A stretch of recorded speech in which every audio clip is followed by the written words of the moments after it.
sometimes they say that like man and woman have different experience of enlightenment. Mm-hmm. You see that as a woman, your experience is in this higher self. How would you describe? I don't think there's a difference between No? men. No.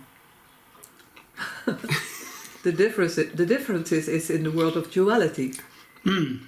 But the state that we are describing now is beyond duality, so there is no man or woman game going on there. It's just being.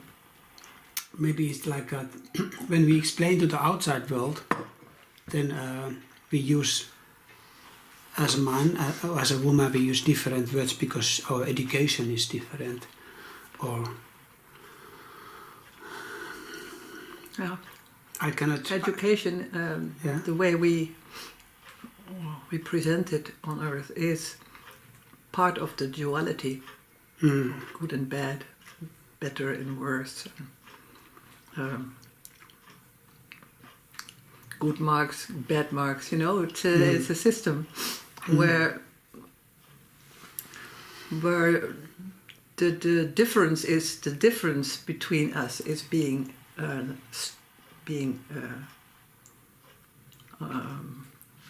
stressed. The difference between us, between higher or successful and a failure, you know, and good marks and bad marks and stuff like that. Okay. Yeah. Yeah. I always wonder, like you can explain so clearly things like. If I'm just absolutely a beginner in a spirituality, Yeah.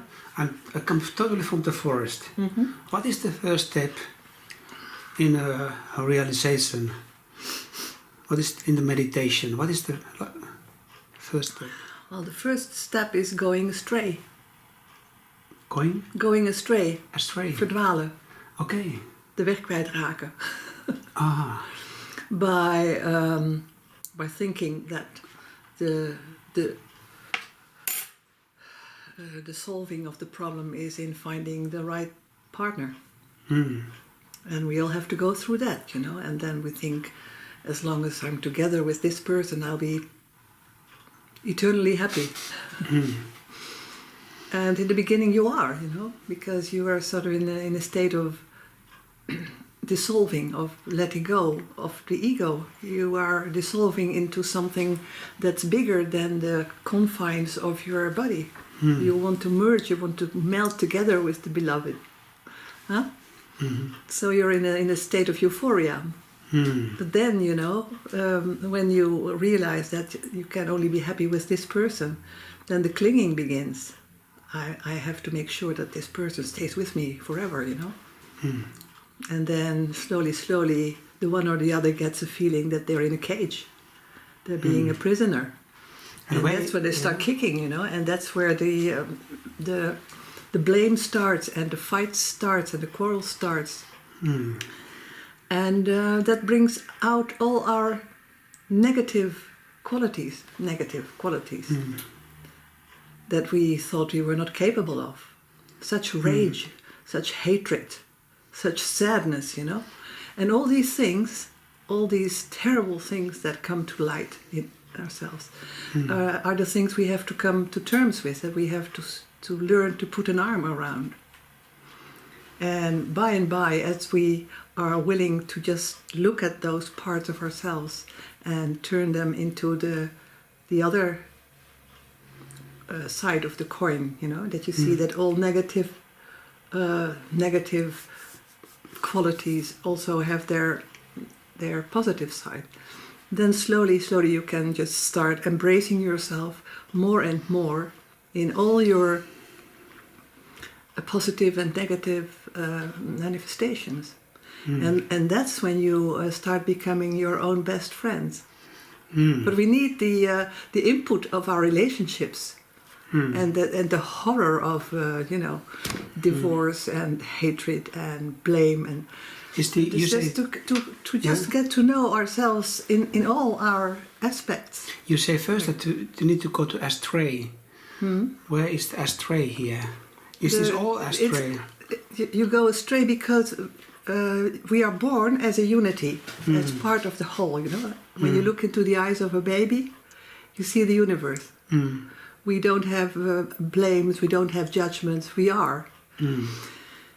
And as we grow up and we are being conditioned by our parents, by society, by education, we more and more lose that feeling of unity, and we become more and more like a separate entity.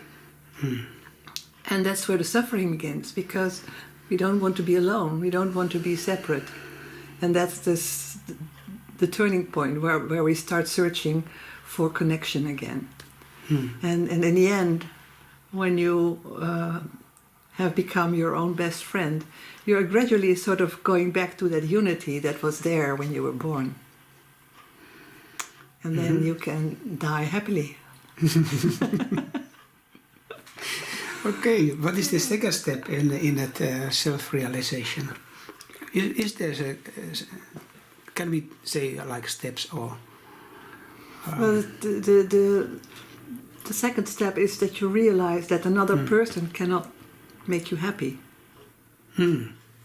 First you need to go astray, and then second is that you realize that nobody can make you happy. Exactly. And sometimes we have to have many relationships to finally realize that this is so. That the other person cannot make us happy, and that we cannot possess the other person. And that all the things that we see in the other, which we hate, you know, the qualities, the characteristics, the behavior, are reflections of parts of ourselves that we have pushed away, that we do not want to admit that we also have that. So we project them on our partner, we see them in our partner. And the third step is to become aware of that, and to take these projections back and start finding out why you reject, why you judge these parts of yourself. And then we come to the conditionings, you know, where we have adopted ideas from other people, adopted ideas from the church, adopted ideas from politics and stuff. And when we are there, what we do?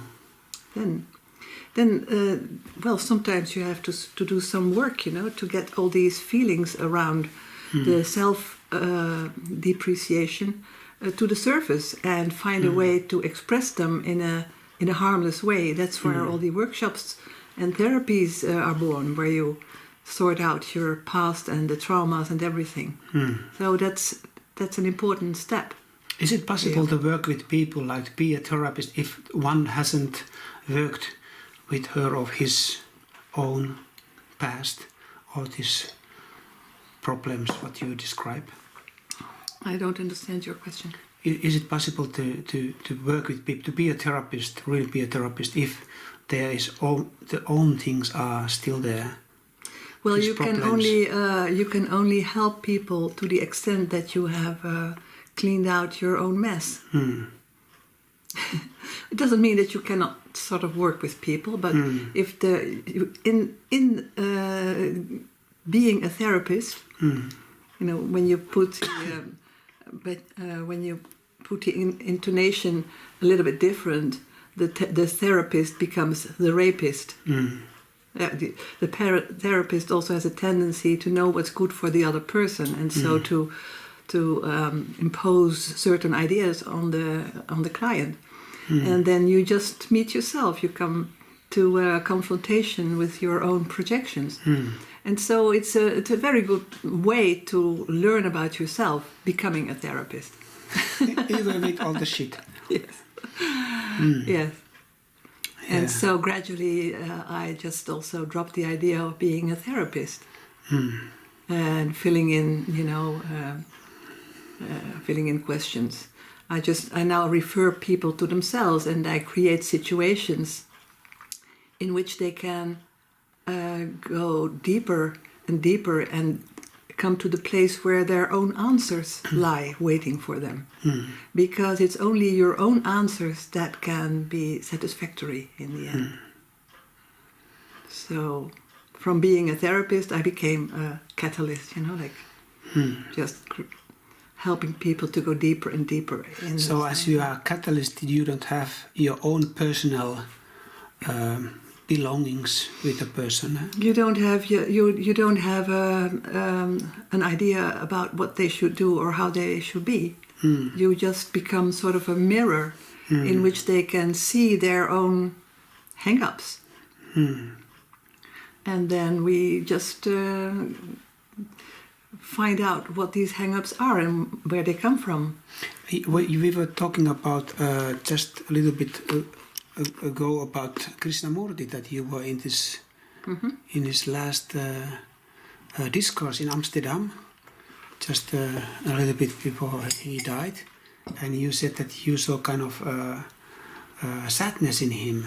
Yeah. And can you say about that? How can an enlightened person be sad?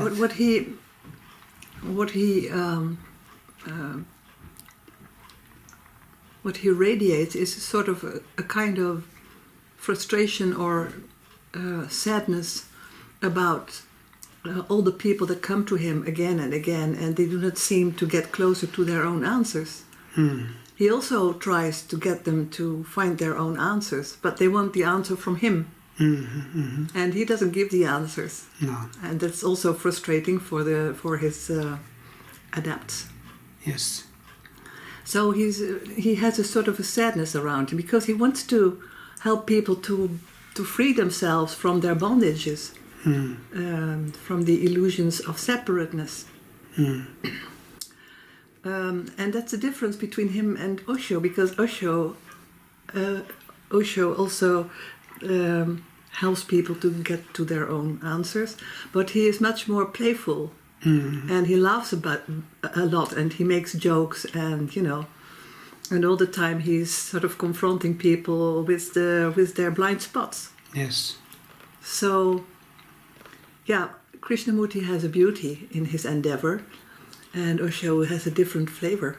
Yes. Yes. Krishnamurti was and I'm more like Osho. I like to be playful. I like to just show people that you can be totally crazy or totally mad, or and that you can in that way free yourself from the bondage of regulations and what society asks you or forces you to do. Yes, you said that you read also Gurdjieff. Yeah. Even before you went to Osho, and in your young age, like what was it in Gurdjieff? Like what touched you? So the extreme way in which he confronts people with the duality inside. He was really driving people mad. I mean, he would say, tomorrow at 4 o'clock we gather in the Bois de Boulogne in Paris. So everybody gets up and goes there, and on the tree there's a notice, I'm still in bed. I suggest you go to bed too. Something like that, Or he had a meeting and people came for satsang, and they were all there, and he said, so you're all together now, bye-bye, and he went away. Or he had people who came who were very vegetarian, and he forced them to eat meat. And the meat eaters, they were forced to just only eat vegetarian food.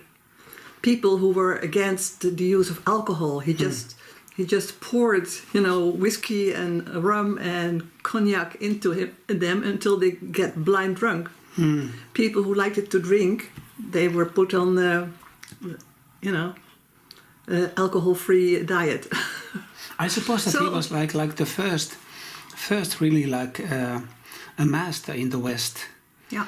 Into Europe, because before him, I don't know, Krishnamurti came later, and he was quite alone with his teachings. But Gurdjieff had his own school and commune and everything, so it was totally different approach. But he was of the direct approach. Pioneer. I heard about. He had people stand in a ditch filled with water, and it was very deep. sort of a canal, and then water was poured in, and they were supposed to stand there, and the water was rising and rising and rising, and they were not allowed to jump out. Just had to stay there, and the water was rising and rising to the lips, and everybody jumped out, you know, and then only one or two people, they just stayed there, and the water was here, so they couldn't breathe anymore, and just before they were ready to swallow the water, they were being pulled out of the water by his helpers. I can imagine, like 100 years ago. You have to be ready to die, you know. Yeah. It was different age. Yeah. That was like 100 years ago. Life was more tough. There were no television, no electricity, nothing. So people were like more in this with the body, and he had to really like hit hard. Yes. With the spirit. Yeah. But you don't want to be like that. Well, actually, I had my Gurdjieff experience in Khajuraho with the shaman woman I was with twice for 3 months. Okay. And she slapped us in the face, and she had us, or she would spit in your face, you know, like, and you were not allowed to wipe away the slime. Because she said this is a blessing, you know. So you feel the slime just dripping down your cheek. Or she sent you into the jungle, you know, on your own. But one day you finished it. And then sometimes we started to eat, and she said, "No, take away the food. We are not going to eat." And then we didn't get something to eat for 3 or 4 or 5 days. Or we would go to bed, we were very tired, and in the middle of the night she just woke us up and she said, "I want you to look at the stars." And then we were not allowed to go back to bed. And then for 2 or 3 nights we were just kept awake all the time, just singing mantras around the fire, you know. So she had a Gurdjieff-like approach, and I have been through such agony when I was there, you know, and I also thought I was going to die, you know. She said, "In 3 days you will all be dead. So find a quiet place and write letters to the people you love and say that this is the end." And we believed her. You know. Tears and tears while I was writing my farewell to my friends, you know. Yeah. So there are different periods in your life, because I guess you are talking about like many tens of years, like, and everything is needed that you became as you are now. Yes, after Osho, I continued on with my painting, and the painting all of a sudden went into a different dimension. That's probably why I won this first prize for European painting in Brussels in 81, 82. Okay. And then when I started working with creative workshops with people, I found that people couldn't really get their creativity out because they were so tense. So then I became interested in the relationship between relaxation and creativity. So I started doing massage. And then I discovered that there were feelings underneath, and I took this training in postural integration. And then I was working with the body and the feelings. Then in the 90s, I discovered the Avatar course, which was about mind shifting, working with the mind. So body, feelings, mind. And so gradually it all just came to the point where I decided to just shape my own school, you know, my own courses and workshops. So when I look back, it is this all been like sort of steadily leading towards a point where I could be a channel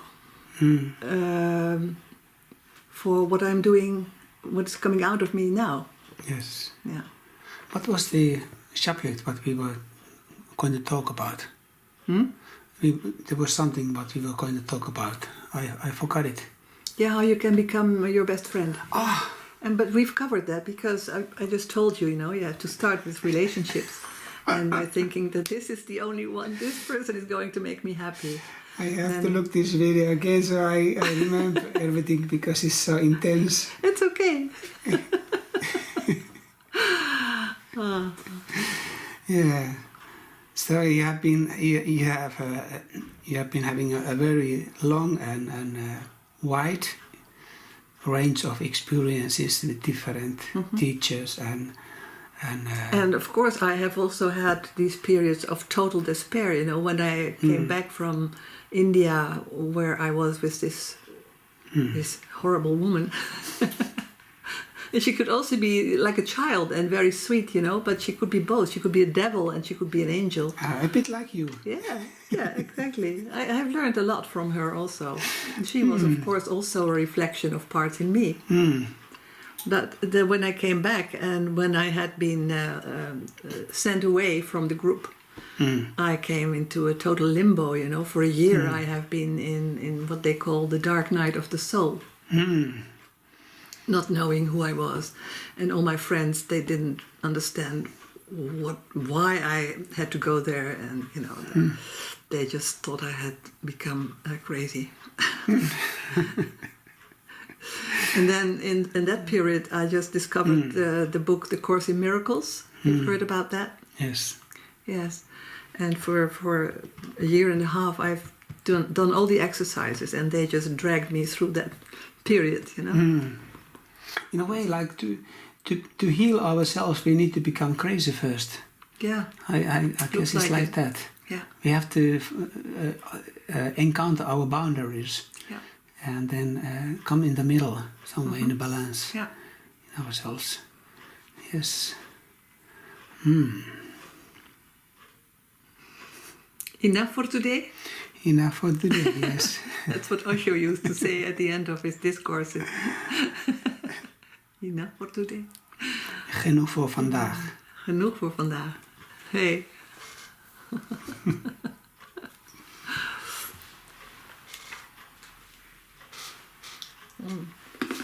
So.